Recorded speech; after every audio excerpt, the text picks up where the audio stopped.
कहानी की शुरुआत होती है एक खतरनाक लकड़ी के रास्ते से जो महज 3 मीटर लंबा है, लेकिन इसकी खासियत यह है कि कोई भी 5 किलो से ज्यादा वजन की वस्तु इस पर कदम रखे तो फंदा सक्रिय हो जाता है और पल भर में उस वस्तु को खत्म कर देता है। इस रास्ते को पार करने के लिए अंत में स्थित पत्थर को दबाना जरूरी है। सदियों से स्थानीय लोग इसे पार करने की कोशिश कर रहे थे, लेकिन असफल रहे। यहाँ दा विंची अपनी अद्भुत बुद्धि और आविष्कारक कौशल का इस्तेमाल करते हैं। उन्होंने तुरंत लकड़ी का रास्ता और फंदे का आकलन किया और कागज पर एक डिजाइन तैयार किया। उन्होंने कुछ सेकंड में एक सेल्फ ड्राइविंग कार बनाई। इस हल्की फुल्की कार ने रास्ता पार कर लिया और आखिरी में जाकर पत्थर को दबाया, जिससे रास्ता सुरक्षित हो गया। पहले रास्ते को पार करने के बाद दा विंची और उनकी टीम एक पतले से पत्थर के पुल पर पहुंचे, जिसके नीचे गहरी खाई थी। यहाँ 100 ताले मौजूद थे और केवल एक सही ताला था जो दरवाजा खोल सकता था। दा विंची ने सबसे बीच के ताले को चुना,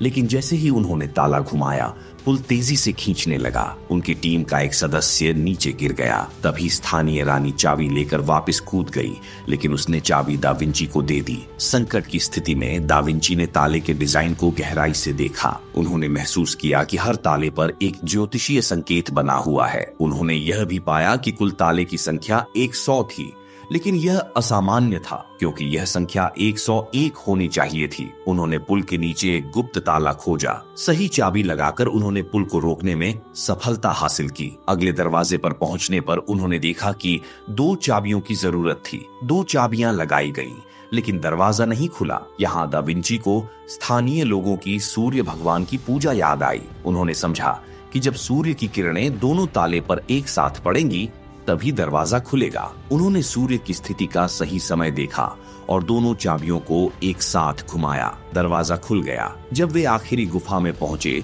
तो उन्होंने देखा कि खजाना एक पत्थर के ताबूत में बंद था। इसे खोलने के लिए उन्होंने वहां रखे चुंबकीय गेंदों का इस्तेमाल किया। यहाँ दा विंची ने मोनालिसा पेंटिंग में छुपे हुए नंबर 7 और 2 का इस्तेमाल किया और गेंदों को उसी क्रम में रखा। ताबूत खुला और उसमें से एक बोलने वाला खजाना निकला। इस बीच स्थानीय लोग वहां आ पहुंचे। दा विंची ने अपनी टीम को बचाने के लिए पहले से तैयार किए गए पैराशूट का इस्तेमाल किया। उन्होंने खजाना लेकर खाई में छलांग लगाई और पैराशूट की मदद से सुरक्षित बाहर आ गए। यह कहानी दा विंची की अद्भुत बुद्धिमत्ता और आविष्कारक क्षमता को बखूबी दर्शाती है।